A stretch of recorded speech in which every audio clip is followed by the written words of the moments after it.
This is Jay Sekulow, breaking news. California's recall election taking place today, and Antony Blinken, the Secretary of State, facing tough questioning on Capitol Hill. Keeping you informed and engaged, now more than ever. This is Sekulow. We want to hear from you. Share and post your comments or call 1-800-684-3110.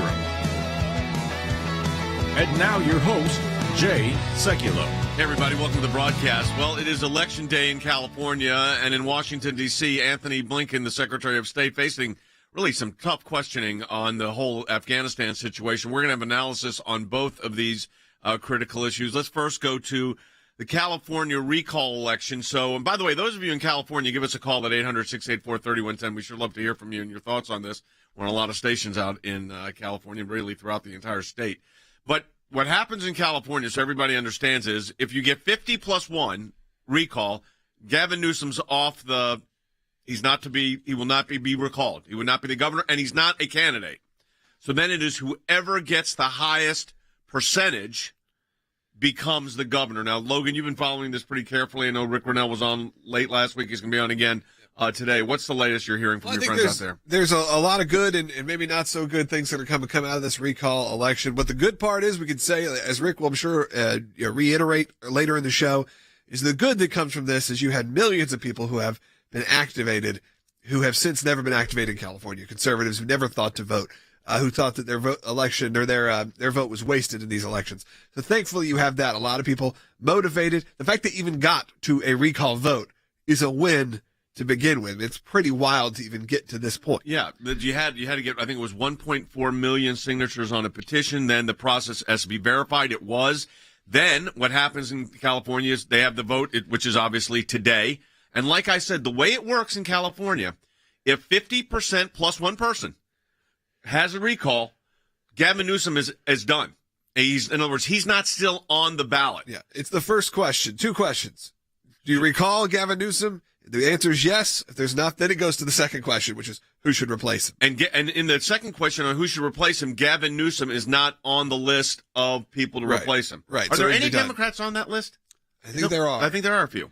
But I think obviously people are talking about Larry Elder. We talked about Caitlyn Jenner. There's a lot of names that have come up for this election. But look, there's been some interesting things. And we've said this before. As California goes, so does the rest of the country a lot of times. Mail-in ballots like... Not even mail-in ballots. Print your own. Print at home balloting. You go to a website, you print it out, you send it, you go, good to go. So obviously there's issues there. I don't even have to explain them to you what that could mean. We talked about this. A digital version where you would have to put in your social or something like that is more secure than this kind of version. So much mess can happen.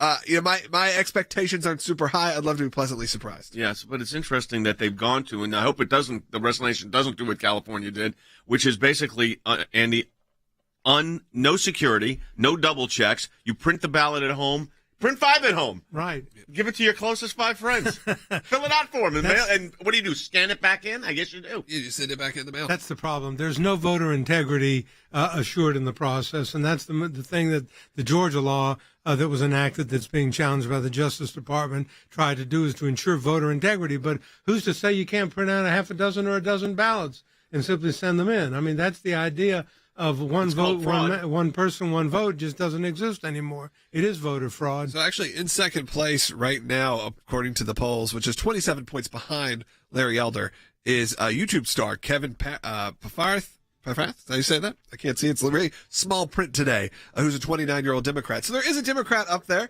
who's actually doing pretty well. 27 points behind Larry Elder. 27 points behind Larry Elder, also 29 years old. Not likely. But, there is some, at least you can say, there's a lot of Democrats who are out there in California who also say... We do want to hear from them. Enough is enough. I want to hear from Republicans and Democrats in California. Give us a call, 1-800-684-3110. That's 800-684-3110. We'll take your calls when we come back from the break. Share the feed with your friends on all of our social media platforms. We encourage you to do that. And support the work of the American Center for Law and Justice. You can do that by going to ACLJ.org and sign up for our alerts and our emails and our newsletters. Very important for you to stay informed and engaged. We're going to talk more about this. We're going to talk about Afghanistan. We've got our whole panel with us today, full studio. Again, if you want to talk to us on air, 800-684-3110. Support the work at ACLJ.org. Back with more in a moment.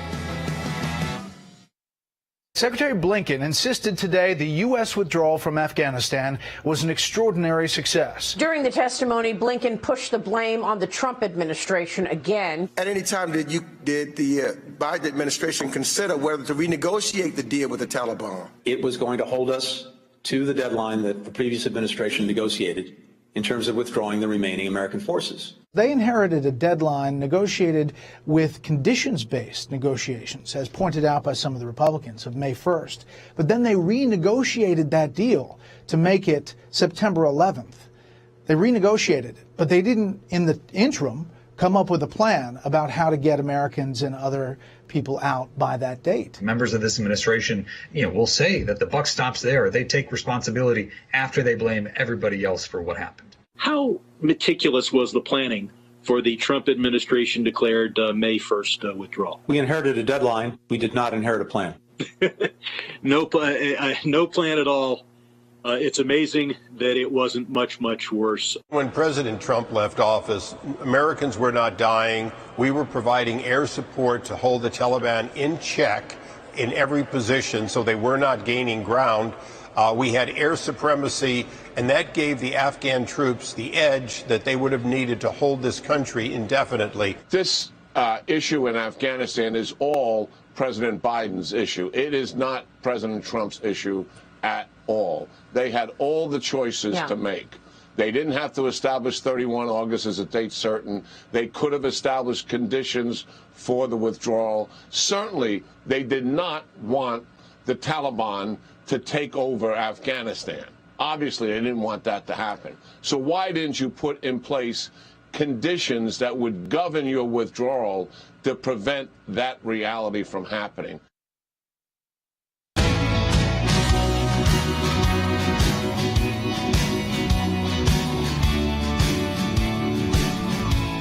Hey, welcome back to the broadcast, everyone. Taking your calls at 800-684-3110. We're talking about both California and the recall election today for governor. It's a big vote. And also, of course, Afghanistan. I'm going to stay on California for a moment here, and we'll get to Afghanistan as well. But I think this is a moment of history that is significant, Harry, in this sense. The fact that they got to this place in California, that they've actually got officially enough ballots to recall, number one, and number two, that it's actually a race on the electorate is pretty interesting. I think you're right, and I think that's particularly true because it's California. So I think more and more Californians, as Logan accurately points out, are now willing to come out, if you will, of the shadows and to stake a claim to election integrity and to change the trajectory of California. California has lost a significant number of people, particularly middle and upper middle class individuals who've been blown away by high taxes, rising crime, homelessness, which occupies many of their streets, and they're just fed up. But I think the quintessential issue is whether or not we can actually get an accurate vote going forward.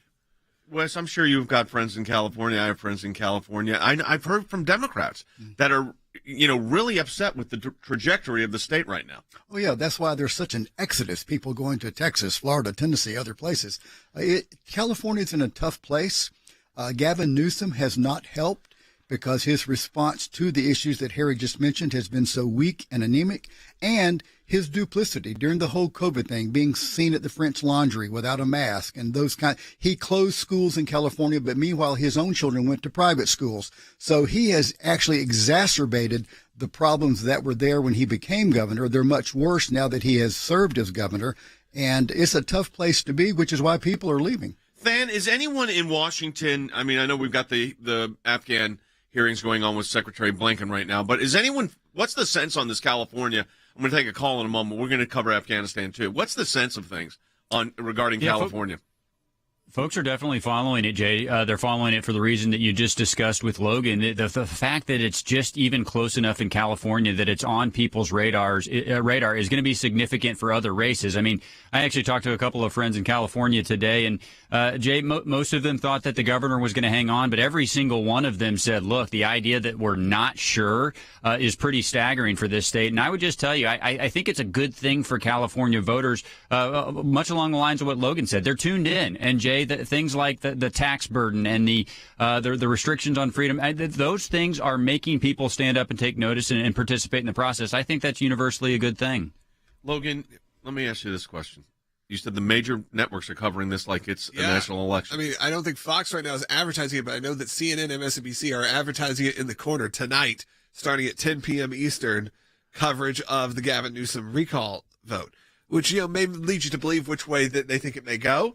But it's pretty interesting that this will be a nationally covered event. But as Stan said, as you guys are talking about the exodus in California, I mean, I used to go to California pre-COVID every couple months. I was there two or three months. And now it seems like anyone I would go visit now lives completely in a different area, whether it's Texas or Tennessee. People have left in droves. And I had people this weekend who said, depending on how this election goes, they're going to be trying to make their way out of the state. So it's happening.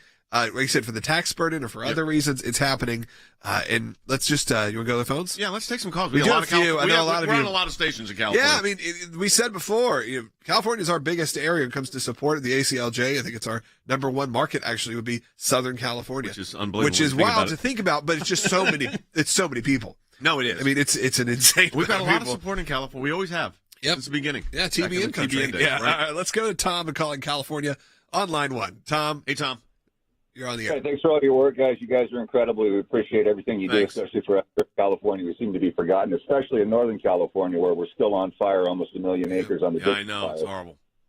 Yeah, but anyway, as far as the recall goes with Gavin Newsom, there's a lot of vocal support, but there's also a lot of quiet hush-hush support to have him recalled, and not just have him recalled because of the fires we've got going, but like you talked about, the mismanagement with COVID, sending his kids to school, keeping my kid out of school, going to dinner when I couldn't go. But you also got to think about, everybody's talking about Larry Elder and Jenner, but there's a representative from the Sacramento area who actually sued Newsom and won for his COVID lockdowns. Kevin Kiley, he's a sleeper. Look out for him. Yeah, and you also, it was interesting. I've always wondered this politically, Tom, and that is, if there would have been a little bit less number of candidates on the Republican side, would have that forced a coalescing with a greater percentage? But it doesn't really matter, because it's whoever. What's so unique about California, Andy, is Newsom, once recalled, is off the ballot. Right. He may still get. He might have 48% of the vote,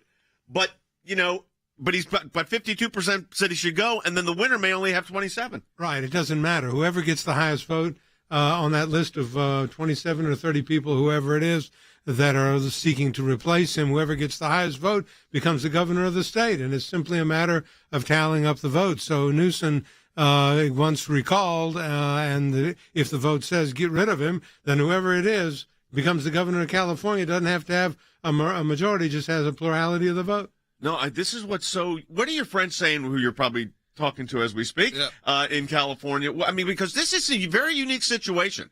I think a lot of people are trying to get out. It's not that easy, though. It's not like real estate is doing okay in California. It's not like it was or like it is in a lot of places. So even just the process of moving is an issue. But a lot of people love California. I do too. And Rick Grenell's going to be on the next segment. His organization, Fix California. I think a lot of people have a lot of love for that state, and it's treated it gets treated poorly because of the way not only we think about it, but because of situations like this. But they're making main stage tonight. We'll see how it goes.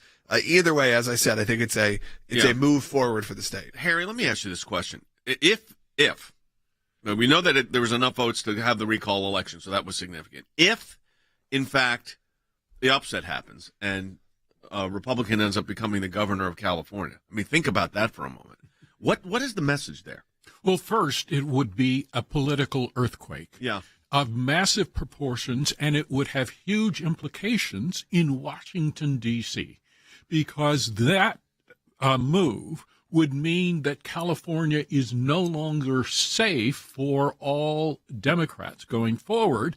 And it probably means just, if you focus on California alone, that the Republicans would likely take the House of Representatives in 2022. I know that's Than's area as opposed to mine, but I really think that would basically turn Washington potentially upside down, and there's no place on earth that needs being turned upside down as Washington, D.C. and California. You're right. But, it's interesting, Than, and then we're going to take another call here, and that is what Harry's saying. If for some reason tonight or in the morning we wake up and find out that there's a Republican governor, or a week, yes, yeah. Depending on how the mail-in ballots that you print from your home are sent in.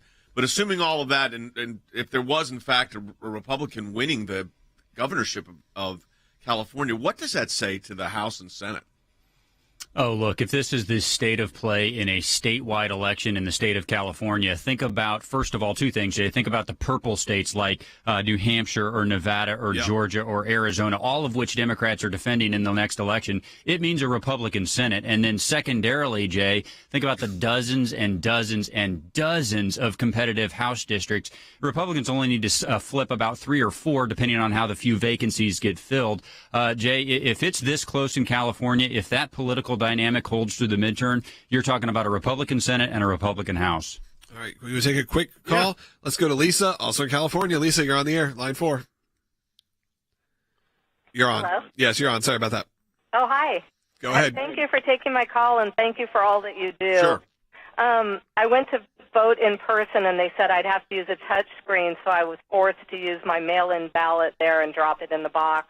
And I'm just wondering, who will be responsible to validate these votes? Okay. Is it, yeah, go ahead. Yeah, no, Secretary of State, right, Andy? I mean, you've represented. Andy's represented secretaries of states before. That's eventually. different. And eventually, it's the Department of Elections that's usually under the Secretary of State. That's right. The Elections Division of the Office of Secretary of State in most jurisdictions handles elections and voting, and they would have to make the determination and the ultimate certification of whether Newsom is recalled and who the successor is, depending upon what those ballots say.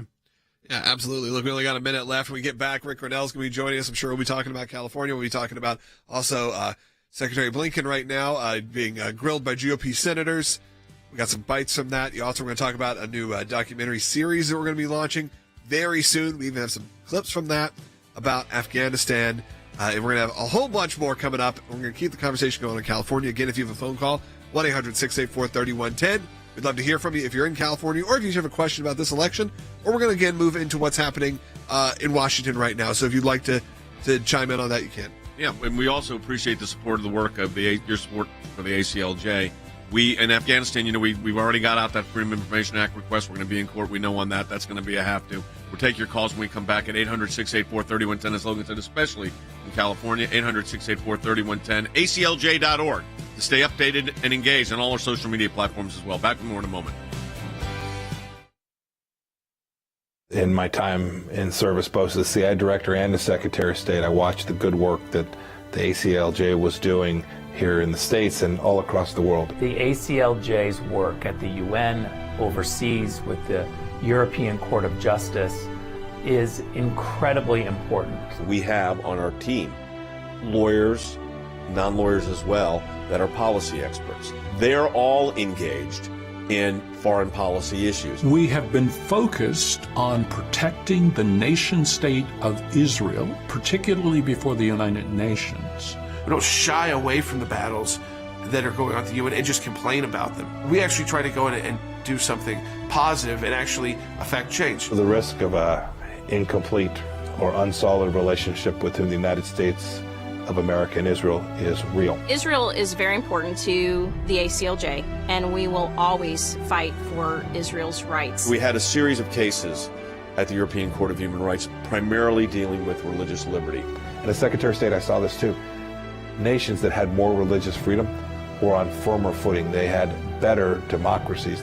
America has always been the world leader in religious liberties, in freedom of conscience and freedom of speech. We've taken the First Amendment, and that has been our cornerstone. It's to defend the rights of people of faith and others that are having their rights abused. We not only hold our government accountable, but we hold other governments accountable. You have to keep the battle going when it's not cool anymore, when it's not the number one story on TV. You have to actually be committed to fighting it out, or else you'll never win. The ACLJ's front and center on this, whether it is going after the deep state, whether it is litigation that we're engaged in. Your support of the ACLJ enables us to do all of this. Go to aclj.org today. That's aclj.org.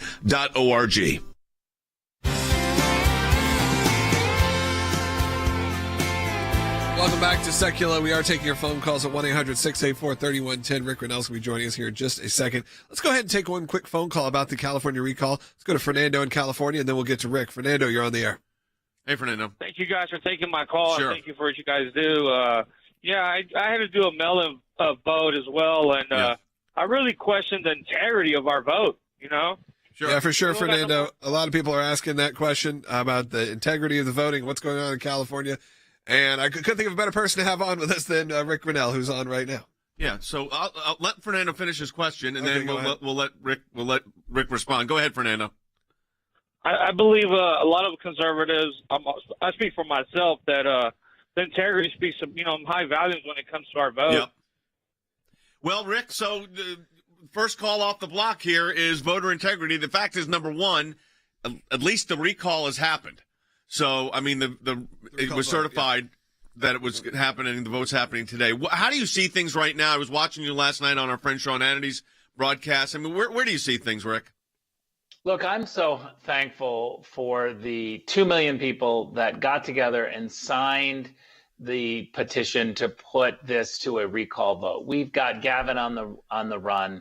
He's spending millions of dollars to defend his poor record. Joe Biden has come in. We've had Kamala Harris come in. We've had Elizabeth Warren and Bernie Sanders doing commercials. I think we've already won in the fact that we've been able to take this very serious issue to Gavin. He's got to defend his record. It's going to take us a while to win elections in California, but make no mistake, we are on the march, and conservatives are registering like never before. They're believing that there is more to be done, but it's always possible. I hope that we'll win, but if we don't, I feel pretty strongly that this movement is not going away, and it's going to be an incredible couple of years to really take back California. You know, Rick, Logan said this at the beginning of the broadcast, and it's true, and it has been true since the founding of the ACLJ. Actually, predates the founding of the ACLJ, before the ACLJ even came into existence. California, if you look at the whole state of California, is our largest support base in the United States.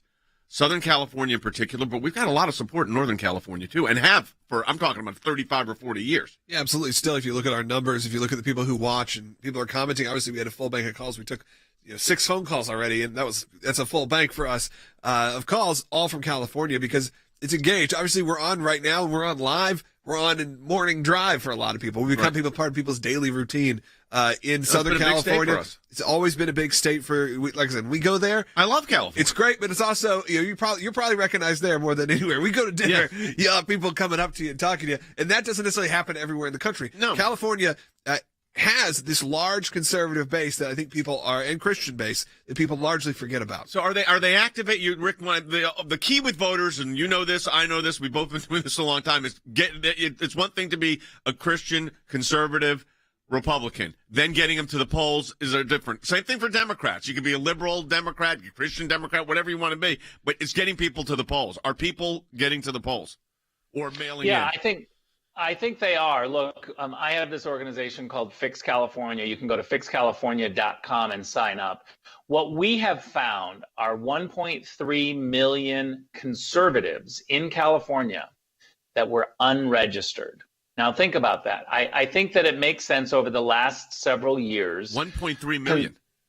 1.3 million that we've found so far, and we're going to find millions more because we're doing this work through Fix California. But my point is this. Conservatives in California have been beaten down, We've been told there's no chance that you can win on the presidential election nights. They call the race immediately when the polls close. But we are now sensing that we got to organize and start spending money and time in our own state. We can do to California what Stacey Abrams did to Georgia. Yeah.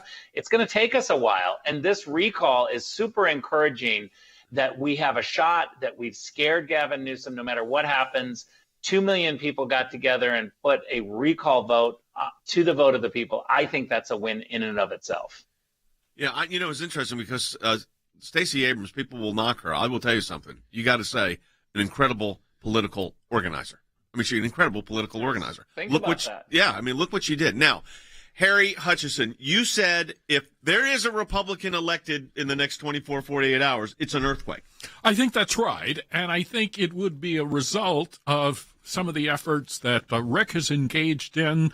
I think this particular election has given conservatives hope, but I also think, and I want to ask Rick this question, whether or not Democrats have become less enthusiastic, particularly about supporting someone like Gavin Newsom.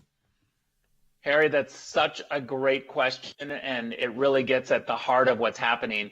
Remember, in California, we roughly have a third of the electorate are Democrats, a third are Republicans, and a third are what we call declined state, meaning I don't want to tell you. I don't want to tell you if I'm conservative or liberal or whatever I am. Those numbers within the declined state group is huge. People are very disillusioned with the homelessness on the street, the Zoom school, and we still have emergency measures. Gavin still has emergency measures because of COVID, which is why you can print your ballot from home. And it's all mail-in ballots that are going out for this recall. Yeah, which, Andy, very quickly, on election integrity, that's like a disaster waiting to happen. Well, there is no integrity on a mail-in ballot. I mean, you can print up as many as you want at home and then send them in. Why can't I go out to California and just get on a plane here to go to LAX and vote? What is to say I can't do that? How do you measure the integrity of the ballot this way? You're doing you it can't. under penalty of perjury. How many people? I'm so scared that I'm going to be prosecuted in California for perjury.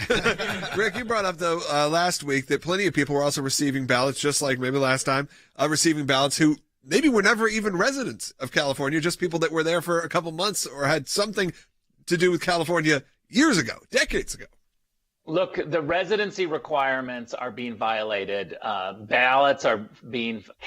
ballots are being found in Buffalo, in Pennsylvania, in North Carolina. We hear it every single day. People who haven't lived in California in years are getting ballots. The voter rolls are a mess. That's why I believe we have to go after the voter rolls, not just in California, but in every state. They need to be cleaned up. You need to be able to have faith in the system. And by the way, let's talk about one thing. It's clear now that voters should have IDs in order to vote. Yes. If you are not for someone having an ID to vote, then you're clearly trying to cheat. All right, Rick, we appreciate it, and I'm sure we'll get your reactions tomorrow if we get the news. Who knows what the news will be, but thank you as always for the update. Appreciate it, Rick. Very quickly, West California, also big military presence. It is, and they tend to be more conservative in their votes. I'm curious, Rick, the polls, have turned in Newsom's favor. Do you trust the poll? He's gone. I just wonder, we got surprised last time. The polls were so wrong in 2016. Can we trust the polls in California? I mean, I don't think you can ever trust the polls in these situations. People are very quiet about that. Rick brought up that there's a lot of irregularities that are going on, whether that's even things like if you get the mail-in ballot. We talked about this last week, that there are 2 holes in it. It's supposed to, if you're blind, so you know where to sign. Well, just how happens to line up and show exactly who you voted for and that you voted yes on the recall. So they know before it even gets counted. Before it even gets open. Yeah. So there's a lot of stuff that's going to happen. But as Rick said, I think what's important is, look, people are being activated in California. More will happen. We'll see, though, tonight. Maybe we'll be pleasantly surprised. Who knows? All right, we'll be back with the second half hour of Sekulow. Join us if you don't get us live. We are right now on the ACLJ website, aclj.org. On all our social media platforms, search for Jay Sekulow. You'll find us broadcasting live there right now, Facebook, Twitter, Instagram. We'll be right back with more on Sekulow.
keeping you informed and engaged. Now more than ever. This is Sekulow. And now your host, Jay Sekulow. Hey, welcome everybody. We're talking about, of course, the California recall election this time. We're also talking about Afghanistan. Let's go right up to Than Bennett. The Afghanistan hearing is going on right now between Antony Blinken and members of the United States Senate. I think, and we're going to talk more about this. What's your takeaway right now, Than, over the last 2 days? Yeah, it's his second appearance, the Secretary's second appearance since yesterday. Yesterday, he was in front of the House Foreign Affairs Committee. Today, in front of the Senate Foreign Relations Committee. Jay, honestly, my takeaway is that it has largely been a deflection campaign. I desperately hoped that would not be the case. But there were sort of three main themes that I would say. Number one, the Secretary said that there was no way to predict that the fall would happen this quickly, when we know, because of that descent cable and other things, that there was, in fact, warnings that the fall would be very quick. Second, Jay, he repeatedly yesterday and again this morning blamed Donald Trump. He had a line that a lot of people are running with that says he inherited a deadline and not a plan. But, of course, what he failed to say, Jay, is that there's one president at a time. And President Biden was the only president that was in a position to execute this withdrawal that most of the American people did want. And then third, Jay, he kept falling back on this idea that a withdrawal was always going to be messy. Well, we knew it was always going to be messy, but it didn't have to involve 13 Americans dead, and it didn't have to involve leaving Americans behind. He repeatedly failed to address those points. But this going to attack the former administration, to attack President Trump on this, is disingenuous, and here's why, Wes. They had 9 months as president to put a plan together, plus they had a transition time, which was another 3 months, and they knew Afghanistan was going to be front and center. So this blame shifting doesn't really work. It does not. They're trying to defend the indefensible on this. And I was disappointed, that yesterday I thought some of the Democrat congressmen might ask some probing questions and to really take it seriously. But right from the first question, they circled the wagons. It became a deflection campaign, as Than said, and defending, Joe Biden and the administration. But here's the thing concerning that inheriting a deadline, not a plan. That really is categorically false. Not only did they have, there's only one president at a time, and they've been president for several months. They had 10 months of how the Trump administration was handling the agreement with the Taliban. It's not very long, but they had a 6-page document from the Trump administration, the agreement that they had made with the Taliban. There was documentation there. There was a history there. It was not simply a decision without a plan. But here's the other thing. Blinken testified that they could not adjust the date because they were locked in with this plan they inherited from the Trump administration, and that changing that date would mean more troops had to be sent in and that the troops would be attacked. Well, here's the thing. They were not willing to negotiate a new plan, a new date with the Taliban. But now that we have no CIA there and no troops there, they are perfectly willing to negotiate with that same Taliban about human rights and about letting American citizens and our allies go free. So they couldn't negotiate then, but they're willing to negotiate now. That's pretty naive. Yeah, Andy, they call Afghanistan, of course, historically it's been called the graveyard of empires. And it's as if nobody is learning from this history. Nobody reads history anymore. Nobody understands what the historical significance of withdrawals are, and specifically with Afghanistan. The Russians withdrew from Afghanistan. Am I right or wrong? Yes. They did it in an orderly fashion. They marched out. Someone said they were carrying bouquets of flowers. They took all their troops they took all their equipment with them. They had an orderly withdrawal. We the United States of America could not do the same thing when you had 10 months, 11 months in advance to plan to do it. Is that the state of your intelligence? Is that the state of your leadership in this country? Pretty dismal. Yeah, it is. But, Logan, you've also have been doing some work on getting some really great information about this and the impact this all has. That's right. We're working on a brand new series that will be launching very soon, a streaming series. We'll have a lot more information on that maybe next week. But we're going to have some exclusive clips from it that we're going to show in the next segment, all about Afghanistan and the revenge of the Taliban. So we're going to talk about that coming up in the next segment. Again, a brand new series, potentially documentary film that will be coming out later in the year, but not that much later. We're going to have a lot of information coming up very soon. This is information you need. We're going to discuss it again when we get back. By the way, also, our office in Kentucky has sent out a Freedom of Information demand to the Office of Personnel Management on why that Maryland is not allowing for an exchange on the health care that does not include abortion coverage, which is what they're supposed to have. So an interesting one there domestically. We'll have more on that later in the week. Call us if you have any questions, 800-684-3110, especially California on this vote. Antony Blinken came under fire today over the Afghanistan withdrawal when he testified before a House committee. Republicans called the pullout a disaster and a disgrace. Some called on Blinken to resign. 13 American service members were killed in a suicide bombing during the withdrawal. He didn't even show up to his hearing at Capitol Hill today. Instead, he appeared on a webcam from his office, like 3 blocks away. Mr. Blinken, assuming it's not classified, can you tell us where you are today? Yes, I'm at the State Department.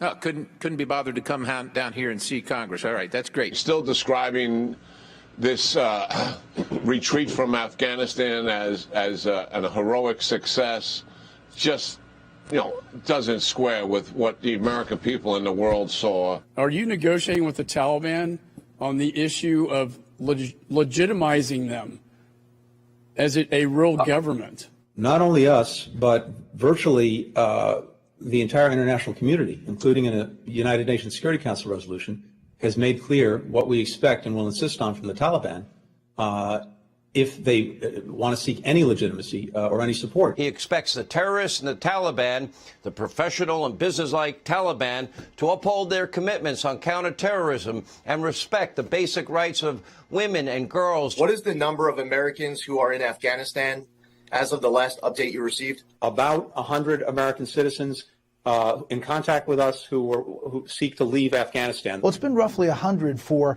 a couple of weeks from the administration, even after those 2 flights from Doha. After the testimony, I don't have confidence that the United States is absolutely committed to get every single one of our people out of there, whether they're citizens, green card holders, SIVs, or the like. Do you feel that the United States of America has abandoned our citizens? No, absolutely not.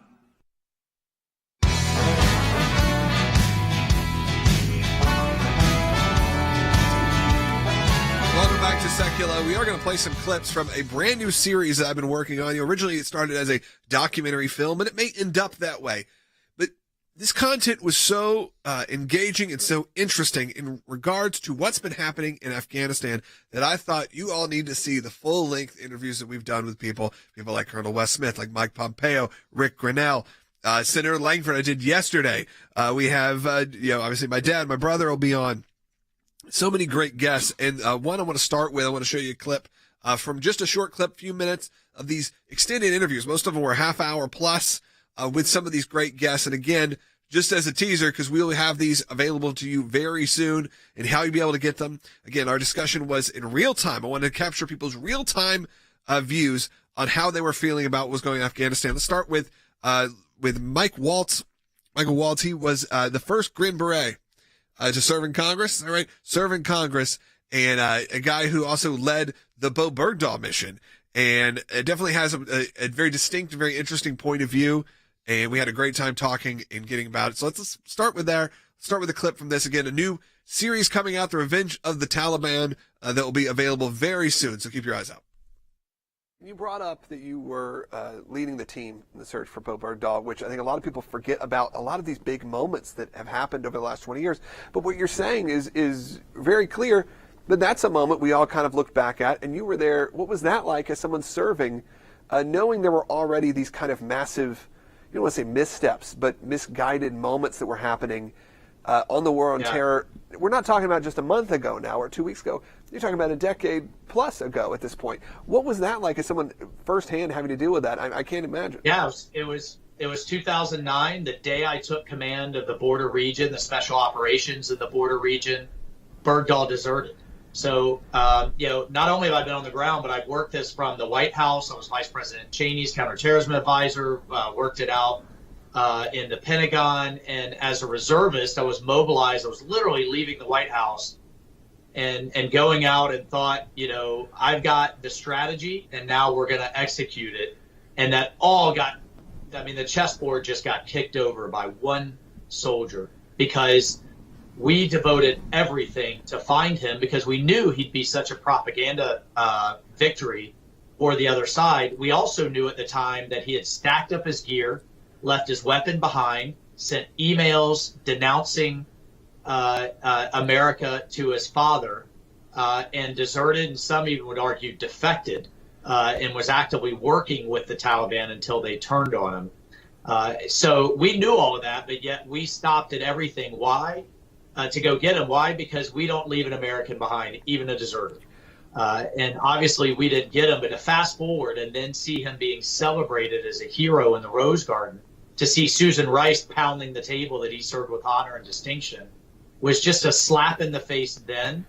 And to now see the Guantanamo, I mean, these were the Taliban's top draft picks that the Obama-Biden administration traded for him. To now see them in charge of what is going to be a terrorist mega state with Al-Qaeda that is going to come roaring back from people that we had in Guantanamo and they gave away.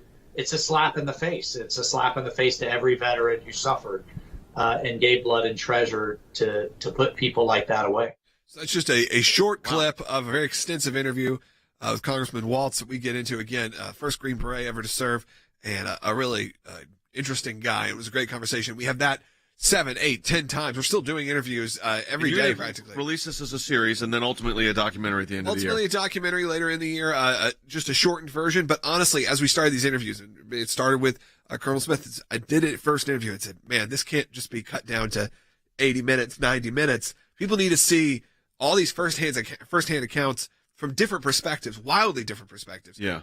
So you can have these full half-hour style interviews. We're going to have pretty good discussion with, again, some pretty heavy hitters and some others that we're confirming or haven't done yet. I don't like saying if we haven't already captured it and recorded the interview. I don't like saying it just in case it doesn't happen. But we got a great list of people, but already in the can. Like I said, Waltz, Pompeo, Senator Langford, Rick Grenell, Wes Smith. We have. I'm pretty sure you'll do it. So I think you'll do it. I can say you haven't done it yet, but I think we'll get to you. Yeah. We're gonna play another one in a moment, but I wanted to ask this to Andy from again going towards a historic perspective here, because it was interesting. The risk factor for the United States in that pullout, we saw the worst of it, which was of course the loss of 13 soldiers. Right. There's still 100 Americans there. Hopefully they're gonna get out. But and I was in favor of withdrawal too. But now in retrospect, to have kept a counterintelligence capability in Afghanistan in Bagram was probably, we should have kept it. Well, of course, because you have to do that in order to stay abreast of events, and that is something that was fundamental. If I was the commander in chief and I was relying upon my military, I would have asked for that kind of support from the military to keep a presence there, to give you intelligence with respect to what was going on. Fundamental.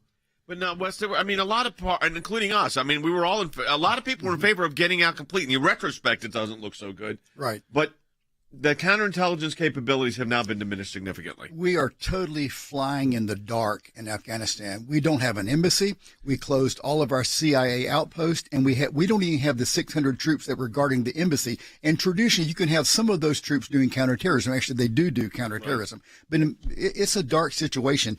The thing I find so naive and alarming about what's going on, including these hearings, though, is that Secretary Blinken says they're going to use every tool at their disposal through our diplomacy, he says, through economic assistance, humanitarian assistance, to address the issue of making the Taliban respect human rights. He goes on to say that they are counting on the Taliban not to harbor terrorist groups or coordinate with terror groups. They are a terrorist group. That's what I was about to say, Jay. First of all, they are a terrorist. They are a terrorist group. Yes. Secondly, Al-Qaeda is there. Al-Zawahiri, who took over from bin Laden, lives in Afghanistan. Yep. ISIS is there. Yep. The Haqqani network is providing security for the Taliban. They are a terror group. That's why listening to Antony Blinken on this is very, very difficult, because you know that it's just not the facts.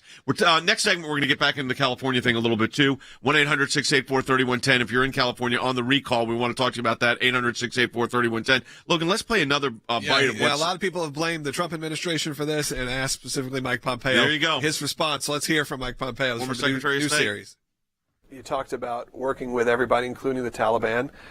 We're talking obviously a lot about them in this documentary, but specifically on your policy, you had President Biden, as you just said, trying to almost blame your policies and the Trump policies as a bad thing by saying that there was an agreement to not attack and kill any Americans with the Taliban that you had done. Why was that a bad thing? You look at it sort of on the grander scale. If we knew what was going to happen, and And sadly, I mean, you're the only person I know probably who sat down and met with the Taliban.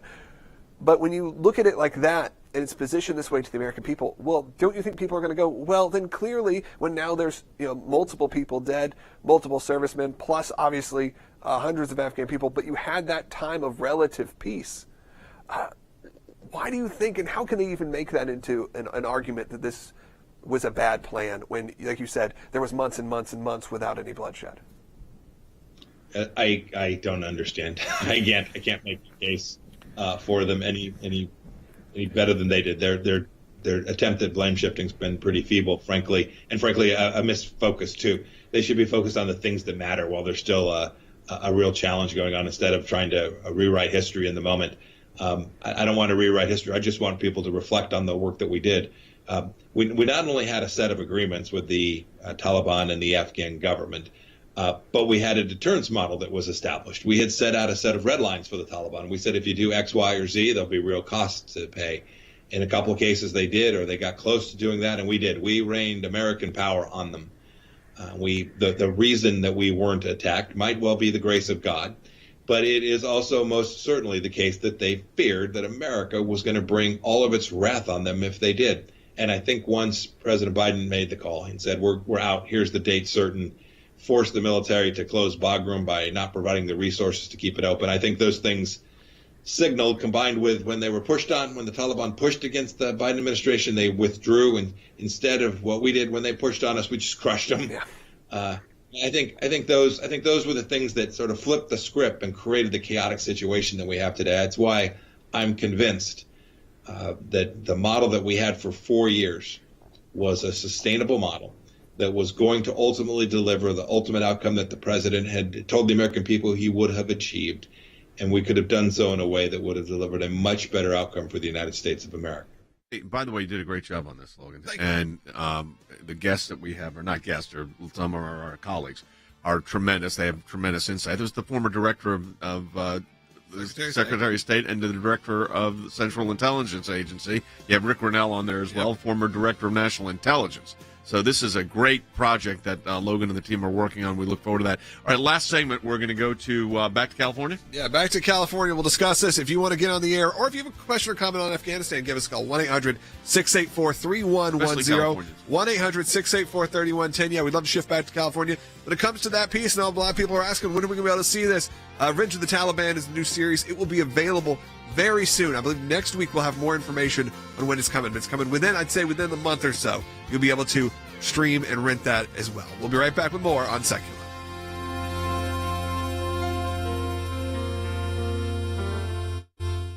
Thanks to your support of the ACLJ, we have had many victories. The report is coming out. It shows that not only did Tea Party groups get more scrutiny, but so did a host of other conservative groups. It was something that no one could believe our government was even capable of doing, and now they were admitting it. It's one of the most significant wins in the ACLJ's history. To take on the IRS and win, for the ACLJ, life has always been a top issue. Barbara, I am here at this site because there are thousands of people and millions across America that say abortion's murder. When you're fighting for the life of the unborn, you're on the right side of history, you're on the right side of law. These are young people in their 20s and 30s that are doing this, are fighting for life to beat back the abortion juggernaut. It's very important that we remain hopeful that the courts that the Trump administration was able to impact will give us good rulings that are based in law and sound reasoning. This is one of the social issues we're winning. There are historians that point out that religious persecution is at its highest level since the first 3 centuries when the Roman Empire led religious persecution. A mid-state pastor's family is fighting to bring him home. We are getting my husband after 7.5 months.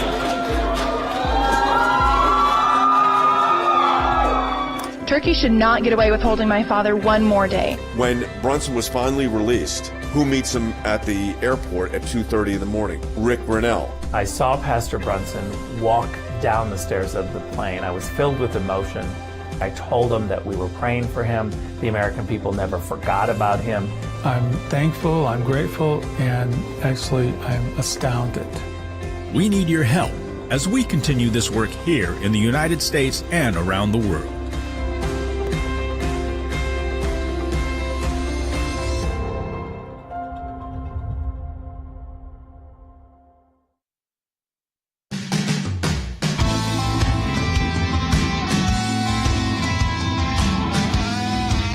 back to the broadcast, everyone. Last segment, we're going to talk California. But if you have questions on Afghanistan, we'll do that too. 1-800-684-3110, 800-684-3110.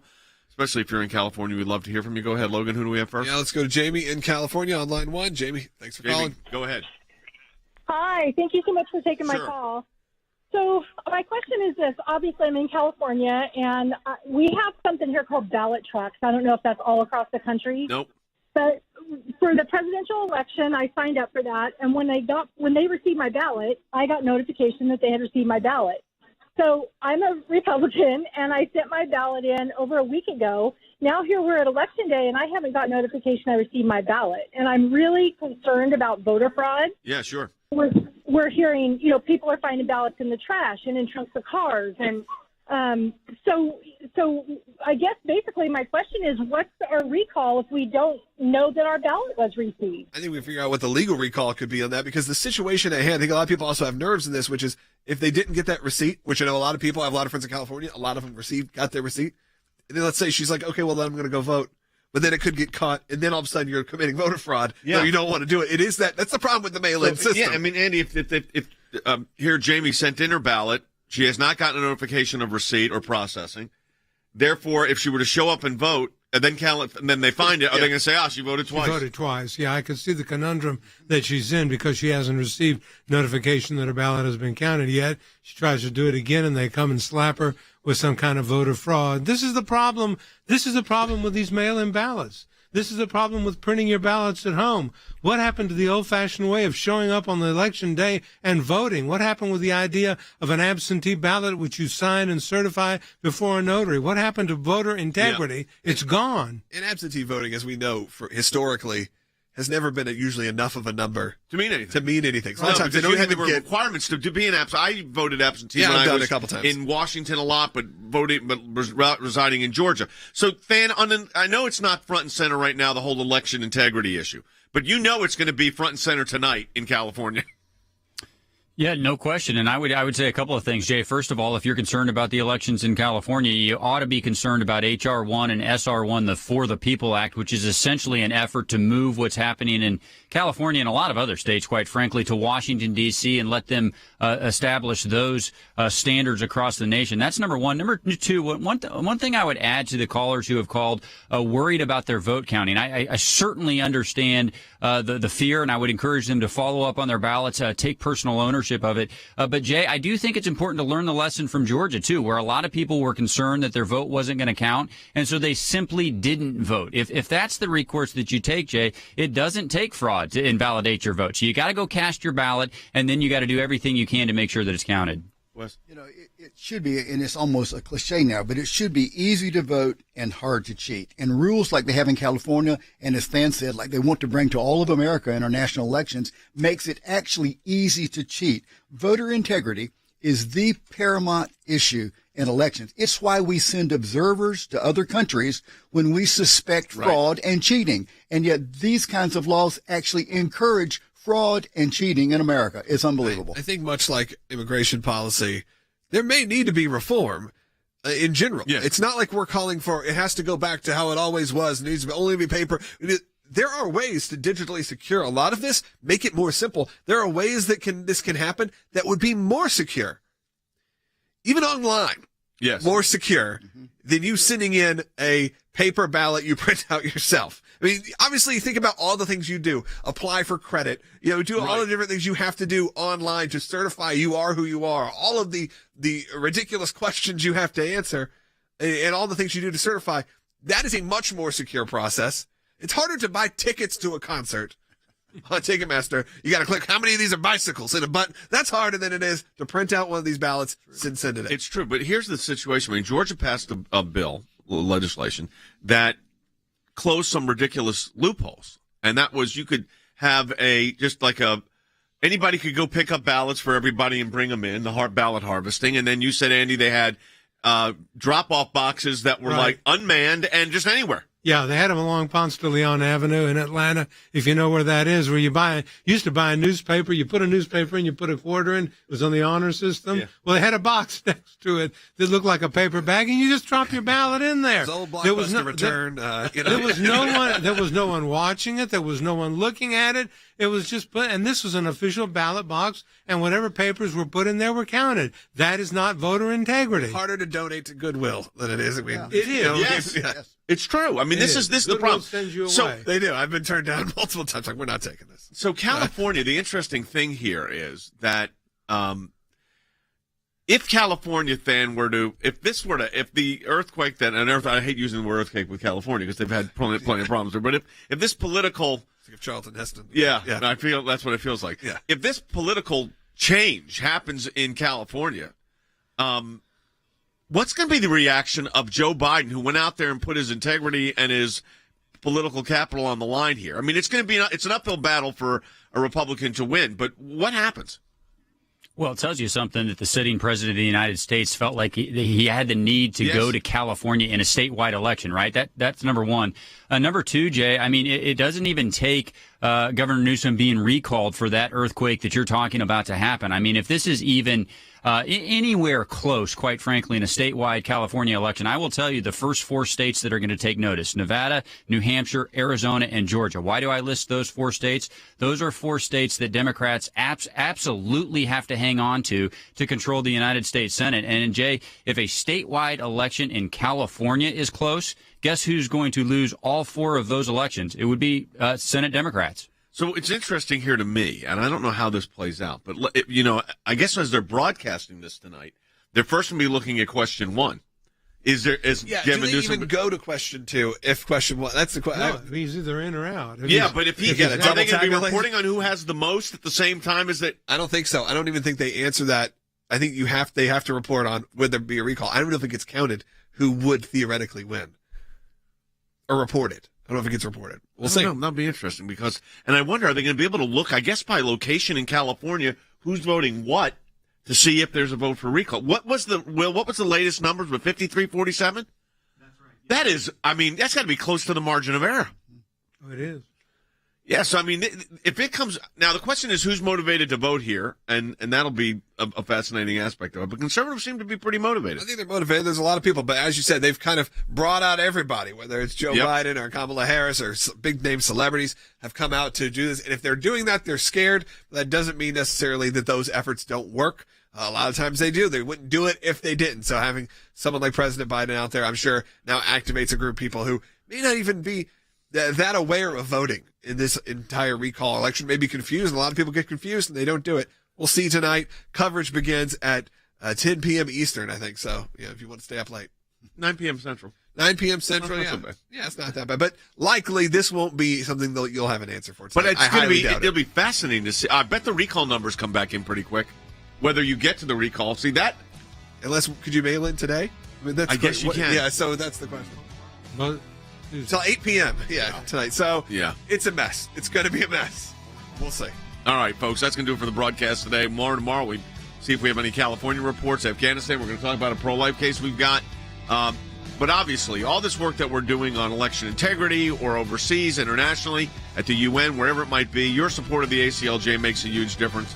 And I want to encourage you to go to aclj.org and support the work of the ACLJ. But also, follow us on all of our, there's so many social media platforms right now. I just want to encourage you to follow us on these media platforms. Yeah, absolutely. Follow, share right now if you're on Facebook. Thumbs up, subscribe if you're on YouTube. And obviously tell all your friends about this show. See you tomorrow.